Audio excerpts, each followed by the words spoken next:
tout le monde et bienvenue officiellement sur mon avant-dernière vidéo de l'année.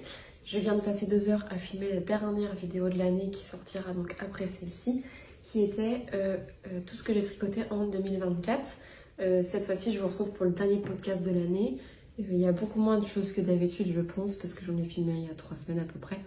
Mais je me suis dit que, puisque je partais en vacances et que j'allais pas pouvoir filmer de vidéo ou poster de vidéo en plus, que j'allais vous parler de ce que j'ai fait ce mois-ci, qui est quand même une bonne partie. J'ai quand même fait pas mal de trucs. Donc je vais diviser le podcast en 3 parties. Il y a d'abord ce que j'ai fini, ce qui est en cours, ce que j'ai acheté, et à la fin, je vais vous parler d'un concours que j'ai prévu de faire pour fêter mes 1000 abonnés, qui ne sont pas toujours 1000, qui oscillent un peu entre 995, 1000, 1002, tout ça. J'espère que d'ici là, j'aurai toujours 1000 abonnés et que ce sera pas la honte, mais bon, bref. Voilà, donc si vous voulez entendre parler du concours et de ce que vous pouvez gagner, je vous laisse finir la vidéo et voir jusqu'à la fin. Et en attendant, on va démarrer. Je me suis fait mon petit thé qui est le même que celui que j'avais dans la vidéo que j'ai filmé précédemment parce que j'ai pas eu le temps de le boire. Et une petite bougie. Il est 15h30, le soleil commence à baisser, donc j'espère que ça va être quand même assez agréable à regarder. Si vous entendez des bruits, c'est parce qu'il y a Jonathan qui est juste là et Jersey qui souvent fait ses griffes derrière la caméra. Et voilà, on va commencer par ce que je porte du coup, qui est mon dernier projet terminé. Je vais me lever pour vous montrer.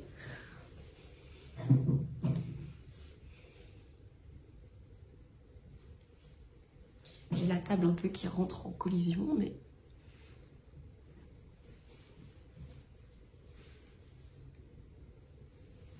J'espère que vous avez assez de lumière pour voir. Je me suis mis à l'endroit le plus lumineux de la pièce, donc normalement ça devrait le faire. Mais bref. Donc ce projet, c'est le Cloud Sweater de Petite Knit dont je parle depuis juillet, que j'ai tricoté avec des restes d'un gilet que j'avais fait en début d'année et avec de la kit silk marron. Si vous voulez les coloris, il faudra aller dans une autre vidéo parce que je les ai plus, j'ai plus les étiquettes. Je sais que c'était de la R couleur gris anthracite et de la kit silk couleur brun foncé. En gros, c'était chocolat brun foncé. Je l'ai fait en taille L. J'en parlais assez précisément dans le dernier podcast. Je crois que je l'avais pas terminé. Il devait me rester la fin de ma manche. Et depuis j'ai fini tout ça. J'ai oublié sur une de mes manches, je sais plus laquelle c'est. C'est sur celle-là. En fait, ce pull il est agréable à tricoter parce qu'il rajoute un peu des motifs qu'on tricote en rang en vert au niveau des épaules, au niveau des manches, au niveau du bas. Et en fait, je n'étais pas concentrée et sur ma dernière manche, j'ai oublié de le faire. Donc sur cette manche-là, j'ai pas en fait les 2 rangs tricotés à l'envers. C'est pas grave, ça ne voit pas parce que le pull est sombre. Qu'est-ce que je peux dire d'autre? Je le trouve un peu court, mais après blocage, c'est déjà un peu mieux. Mais voilà, si je fais ça, on voit mon ventre. Désolée pour ceux qui veulent pas voir mon ventre. Les manches, pareil, je les ai fait un peu longues. J'avais peur qu'elles soient trop courtes. Moi, ça me convient, mais je sais que ça peut ne pas convenir à certaines personnes. Je ne sais pas comment je me suis débrouillée parce que même en marquant ma progression, j'ai réussi à faire une manche plus petite que l'autre. Et donc, j'ai dû rajouter en fait des rangs endroits au niveau de la manche. Donc, ça fait que mes 2 manches sont pas parfaites au niveau des motifs. Ça se voit pas. J'ai pas encore rentré les fils d'ailleurs. La plupart du temps, quand je le mets, il y a les fils qui sortent. Et c'est tout. Le col un peu serré, encore une fois. Je sais pas comment je fais pour tricoter aussi serré, mais ça m'arrive sur la plupart de mes cols. Voilà, ça fait 15 jours que je l'ai fini. Je le porte très souvent. La couleur est plutôt sympa. Vous voyez pas beaucoup à cause de la lumière, mais c'est un marron gris anthracite. Je vais parler un peu plus vite parce que je vois que le soleil baisse énormément. Ensuite, en autre projet fini, je vais me décaler. Et je vais vous parler de 2 commandes que j'ai faites ce mois-ci. Ma première commande, c'était une de mes cagoules. Je mettrai la photo. Une de mes cagoules que j'ai créée cet hiver dernier, que je tricote avec de la Frida de Langue en 4 mm. Mon patron est disponible sur mon Etsy, il coûte 6 €. Désolée, Etsy prend beaucoup de marge sur les patrons, donc c'était un peu le seul moyen d'avoir un minimum de revenus. Et je l'ai faite donc pour une fille qui m'a contactée sur TikTok, une commission. Vu que c'est mon propre patron, j'ai le droit normalement. Oui, j'ai le droit. Et voilà, elle était trop contente. Elle m'a pas envoyé de photos encore pour voir comment ça lui allait. J'espère que c'est bien ça qu'elle voulait surtout. Et voilà, j'ai fait une taille femme. Mais c'est tout ce que j'ai à dire sur ce patron. J'en ai déjà beaucoup parlé sur la chaîne auparavant. J'ai pas envie de m'étaler là-dessus. Par contre, juste après, j'ai aussi une autre commande d'une autre fille qui voulait que je tricote une balaclava pour une de ses amies, pour l'anniversaire d'une de ses amies. Et donc, elle voulait une balaclava qui ressemblait à la November balaclava de Petite Knits, que j'avais déjà tricoté cette année en arc-en-ciel un peu. Je lui ai répondu que puisque c'était pas moi la créatrice du patron, il fallait que je fasse mon propre patron. Et donc j'en ai profité pour créer mon propre patron qui est inspiré de celle-ci, mais qui est un mix en fait avec ma cagoule, qui est faite avec la même laine, avec la même taille d'aiguille. Et donc je lui ai fait cette balaclava en à peu près 3 jours. C'est beaucoup d'aller-retour. J'ai rallongé le col pour que ça descende un peu plus que celle de Petite Knit parce que je trouve que d'habitude elle remonte trop haut et que ça fait un écart avec les pulls. Je lui ai tricoté en numéro 3. Donc c'est cette pelote là. Numéro 3 de Frida de Lang. Cette laine, c'est un échantillon de 19 par 26 et on a 220 mètres pour 100 grammes. Voilà, j'adore cette laine. Malheureusement, je crois qu'ils sont en train de l'arrêter, parce que j'ai cru comprendre. Peut-être que je me trompe totalement, mais j'ai voulu en recommander récemment pour faire des commandes et au final, j'ai l'impression que tous les sites sont en train de les enlever. Si quelqu'un tient une boutique de laine ou vend cette laine-là, j'aimerais bien le savoir. Si vous avez des informations, savoir si Lang est en train d'arrêter cette super laine qui est ma laine préférée. Parce que je serais extrêmement déçue. Voilà, donc j'en ai commandé 4, je vous en parle plus tard. J'en ai commandé 4 pour me faire un peu un lot d'avance. Malheureusement, je ne pouvais pas en prendre plus parce que c'est quand même une laine qui coûte 16 €. Une pelote qui coûte 16 €. Donc une fois que j'en avais pris 4, j'avais déjà assez dépensé. Et c'est à peu près tout ce que j'ai en terminé pour ce mois-ci. À côté de ça, j'ai continué tous les en cours que j'avais précédemment. Je voudrais revenir sur le en cours que j'avais cité la dernière fois, qui était une écharpe que j'avais pas copiée, mais je m'étais inspirée d'une écharpe de Hello Heal Life, qui était la... Je sais plus le nom de cette écharpe. Si vous voulez en revenir au podcast précédent, j'en parle. Voilà. Donc on s'était inspiré avec ma copine Alice de cette écharpe qui est faite en cachemire de Cardiff. Et au final, je me suis rendu compte que j'aimais pas trop le rendu, que j'allais pas la porter, que c'était pas une couleur qui m'allait forcément au teint. J'ai aussi vu celle de Alice qu'elle a terminée là cette semaine. Et ça me rassure dans ma décision. J'ai pas envie de la finir. Je pense que je vais la frog. Et que je vais me servir de la laine pour autre chose. Parce que c'est quand même une écharpe qui m'aurait coûté 90 €. Donc si c'était pour pas la mettre, je ne vois pas trop l'intérêt. J'ai donc à la place commencé un autre en cours qui sont des mitaines pour la maman de Jonathan pour Noël. Qui sont les Penny Gloves. Voilà. Je les tricote donc en Cardiff Cachemire. Ça se tricote en 3,5 mm. Elles sont superbes. Et c'est tout ce que j'ai à dire parce que franchement j'ai fait assez de podcasts sur ces Penny Gloves. Voilà, j'ai juste changé un peu les détails qu'on a ici pour que ça ressemble un peu à ce que j'ai sur le cloud. C'est-à-dire que j'ai fait un rang en vert un peu plus loin que ce qu'elle préconise pour que ça fasse un motif. Donc je l'ai fait aussi à la fin. Elles sont super douces. Je crois que de là à là, on a une dizaine de centimètres.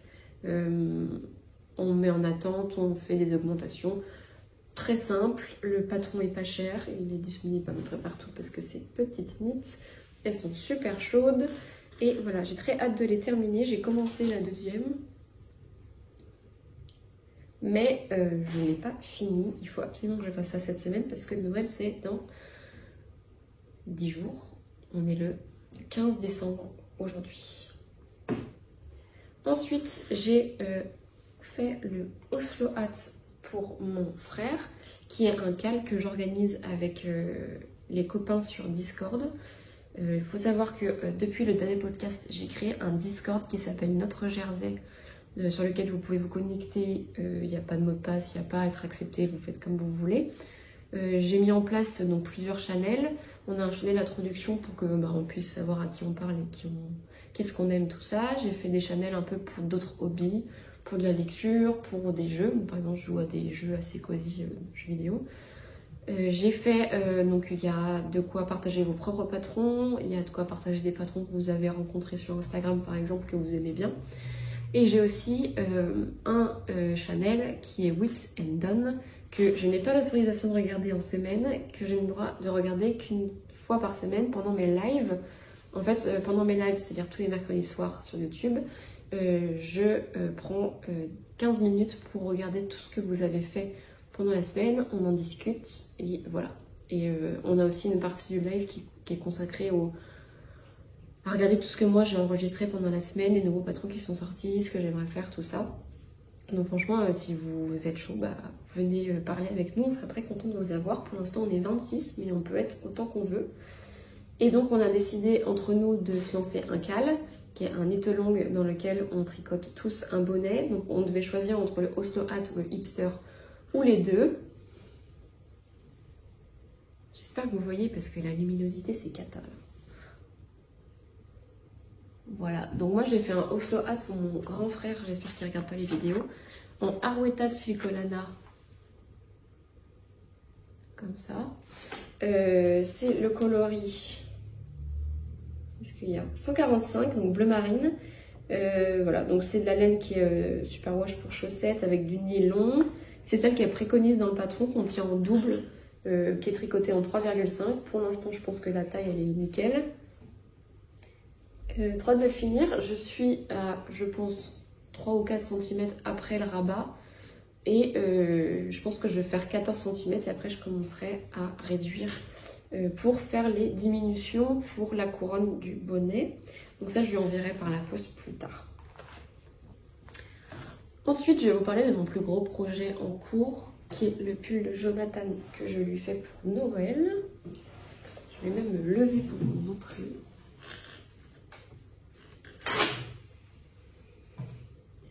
Voilà, qui est donc le zipper sweater Man de Petite Knit. Je peux pas l'essayer parce que j'ai encore mon fil au niveau du bas du corps. Je suis en train de faire les côtes, il doit me rester 1 cm de côte à faire. Ensuite je pourrai faire mon rabat tubulaire, qui est d'ailleurs un rabat tubulaire à 4 ans. J'avais jamais vu ça sur les anciens patrons, mais ça rend très bien. Je l'ai fait déjà sur la manche. Voilà, donc ça fait un rabat tubulaire assez épais, mais trop sympa. Il l'a essayé pour l'instant, c'est un peu serré, donc c'est à sa taille, mais c'est un peu serré. C'est donc un pull en raglan, on tricote le col, on le replie sur lui-même, donc il y a une épaisseur. On vient en aller-retour créer la fente pour mettre la fermeture qui sera cousue à la main plus tard ou à la machine, mais personnellement j'ai pas ma machine. Pull en raglan qu'on du coup tricote en rond. Je l'ai fait en népal sur du 5 mm, c'est la couleur brun. Je vais vous donner le numéro, c'est la couleur 0612. Et donc la népal c'est 5 mm et c'est un échantillon de 17 par 22. Je vous dirai plus tard si la taille était bonne. Normalement ça devrait le faire. Et voilà, je l'ai tricoté en 3 semaines. Il se monte super bien. C'est très agréable parce que c'est un seul fil à tenir. La couleur est super chouette.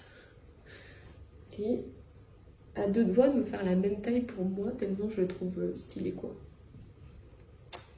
Voilà pour tous mes en cours. Comme j'ai dit, je vais super vite parce que j'ai plus de lumière, que je voulais vraiment vous filmer ça avant de partir en vacances. Et en plus, j'ai pas forcément tricoté énormément parce qu'il faut absolument que j'avance tous mes cadeaux de Noël. Même si j'avais déjà commencé à les faire avant, il faut quand même que j'avance pour être sûre de les avoir pour le jour J. Je vais ensuite vous parler de mes acquisitions. Donc comme j'ai dit précédemment, j'ai racheté des pelotes de Frida cette semaine. Et je voulais juste vous montrer les coloris. J'ai pris le coloris numéro 4, qui est celui-ci.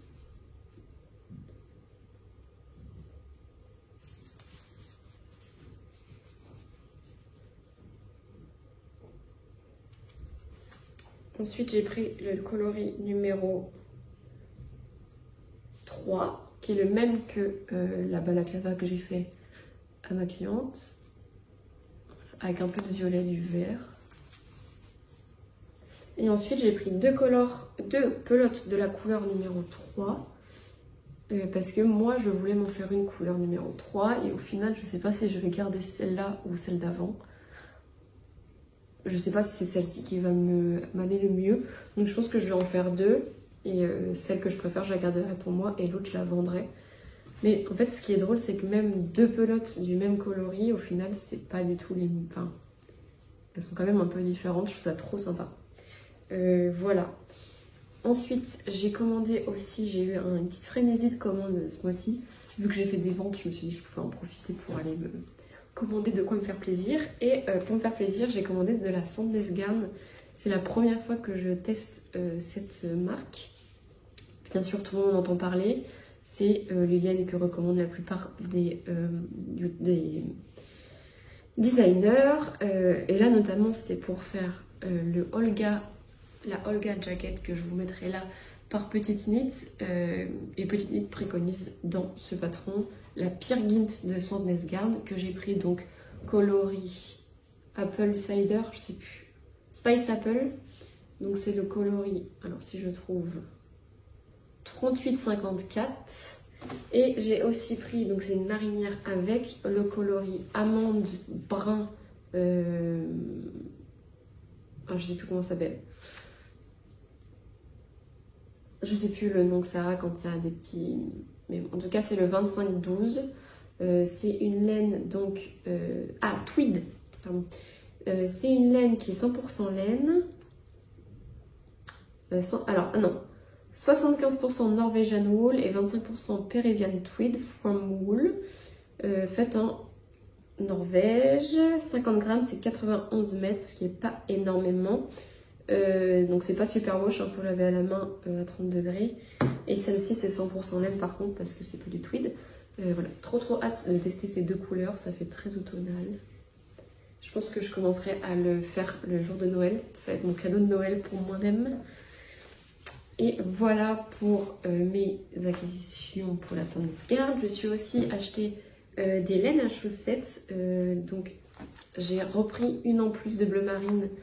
Une rouge foncé comme ça en Arwetta, donc là c'est le coloris 139 pour commencer à me faire le patron que j'avais acheté de Lysandre de Noël, sachant que j'ai déjà du marron et du blanc comme ça. Et j'avais aussi voulu, je voulais commencer les sockets du livre que j'ai acheté de Colorwork Socks, je sais plus le nom, Colorful Joy, je sais plus, de Stone Knits, et je voulais me faire le patron, j'essaie de le mettre là, le patron avec l'œuf et la poule, et qui demandait du bleu marine, du jaune, mais je pense que je vais mettre du orange à la place, et du blanc. J'ai aussi commandé cette fermeture pour le zipper sweater, qui est la officielle de Petite Knit, que j'ai ouvert pendant mon live la dernière fois. Je voulais pas prendre le risque de prendre une fermeture qui n'était pas de la bonne taille, parce que c'est déjà ce que j'avais fait sur un des patrons de Petite Knit, qui était la petite pochette. Donc j'ai pris une vraie Petite Knit 35 cm de la couleur du pull marron, et en plus elle a, bon tout le monde connaît hein, parce que c'est pas la première fois qu'on le voit, mais elle a cette fermeture un peu en boule lourde que je trouvais hyper sympa. Donc j'ai pas pris de risque et j'ai directement pris celle-là. Voilà, c'est tout ce que j'avais à vous dire. Ça fait 21 minutes que je filme. J'ai été efficace. Il commence à faire nuit, mais c'est moins grave parce que je n'ai plus de couleurs à vous montrer. Parce qu'on va commencer à parler. Coucou! Donc, ceux qui ne le savent pas, qui ne regardent pas les vlogs, j'ai depuis mars, je pense, commencé à designer des étiquettes que je voudrais vendre en PDF. J'ai commencé par les étiquettes pour les chaussettes et ensuite je ferai sûrement les étiquettes normales pour les pulls que j'ai dessiné en live avec les tricopains et que j'ai enfin terminé ou presque. Il me reste là tout à l'heure à passer 1 heure à mettre en page, à faire le PDF. Et cette semaine, un soir, je mettrai en ligne le PDF sur Etsy. Les PDF, parce que j'aimerais beaucoup faire celui aussi pour les étiquettes normales. Je les ai sous les yeux. Voilà. Donc, elle se présente sous la forme d'un rectangle comme ça. PDF à imprimer par vos soins, bien évidemment. Si vraiment il y a une demande pour que ce soit moi qui les fasse imprimer et que je vous les livre, on verra ça plus tard. Pour l'instant, c'est à imprimer par vos soins sur le papier de votre choix. Personnellement, j'utilise du papier Bristol, qui est en fait épais. Je conseille aussi un peu un papier canson, parce que le papier canson, il peut avoir un grain qui peut être intéressant pour avoir une étiquette un peu plus pro. Et je vais vous montrer mes designs. J'ai fait 5 designs pour l'instant pour la collection de Noël. Je compte faire d'autres collections, Pâques, anniversaire, automne, été, tout ça. Parce qu'on n'offre pas que à Noël nos chaussettes. Et je vais vous montrer un par un les designs. Premier design, c'est celui-ci que je voulais dans un peu carré avec pull, bonnet, écharpe, comme ça, peu importe ce que vous offrez, c'est dans le thème. Deuxième, c'est un design avec des chaussettes de Noël. C'est d'ailleurs pas des chaussettes, hein, c'est des stockings, des grosses chaussettes avec un peu de houx. Ensuite, j'ai fait un design avec une bougie. Donc là, l'étiquette, elle n'est pas finie parce que je compte faire un design un peu plus rond tout à l'heure. Voilà, toujours Noël un peu vintage. J'ai aussi fait un petit personnage qui paraît petit sur cette étiquette-là, mais que je vais refaire pour qu'il soit un peu plus gros. Donc voilà, un petit lutin de Noël en illustration. C'est moi qui ai tout dessiné, hein, bien sûr, sur mon iPad. Et en dernier, j'ai fait donc celui que j'avais posté l'année dernière sur mon compte Instagram, que tout le monde m'avait demandé si je le vendais. Qui est donc un dessin, c'est moi à l'époque, avec écrit fait main et avec amour. En plus de ça, donc il y a mon petit logo ici, mais qui sera caché une fois que vous allez plier l'étiquette. J'ai créé aussi donc ici lavage à la main, séchage à plat, tout ça. Donc vous allez cocher ça pour prévenir la personne à qui vous l'offrez de comment prendre soin de ses chaussettes ou de n'importe quel tricot. Et je vous ai en plus fait un petit espace pour notes, donc qui est tout petit, hein, c'est vraiment pour écrire un petit message genre joyeux Noël, j'espère que tu vas passer une bonne année, n'importe quoi ce que vous voulez. Et le principe c'est que vous mettez, donc là si je prends ça par exemple je l'ai fini, vous mettez ça dedans, hop, vous repliez. Donc bien sûr il y aura des messages derrière, donc là par exemple je replie, je mets un bout de scotch, donc la première impression vous voyez les notes, et une fois qu'ils ouvrent l'étiquette, là on a les instructions de lavage et mon logo.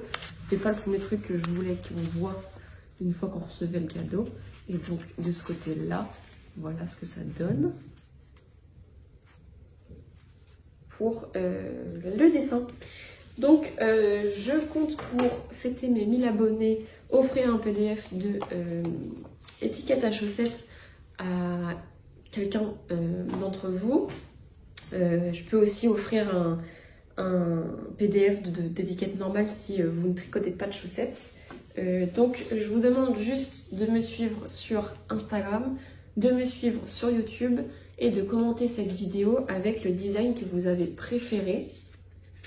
Et vous pouvez commenter autre chose aussi, hein, il n'y a pas que ça. Mais je veux qu'il y ait votre design préféré dans le message. Et je ferai un tirage au sort fait par un robot d'ici la semaine prochaine, je pense. Donc, je pense que je ferai le tirage au sort. Parce qu'il ne reste pas beaucoup de temps avant Noël. Donc, je pense que je ferai le tirage au sort vendredi. et que je préviendrai la personne samedi ou dimanche. Comme ça, vous aurez assez de temps pour les faire imprimer avant Noël et pouvoir mettre une étiquette à vos cadeaux tout simplement. Voilà pour moi. Je vais de suite aller terminer mon PDF pour les étiquettes pour être sûre de le faire à temps. De toute façon, il fait nuit, je pense que vous commencez à ne plus voir ce que je vous montre. On se revoit l'année prochaine pour ceux qui ont déjà vu ma vidéo sur tout ce que j'ai tricoté en 2024. Je ne pense pas parce qu'elle sort après, mais au cas où.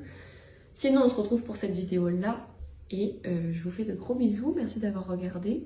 N'hésitez pas donc à commenter pour pouvoir gagner ce que j'ai à vous offrir.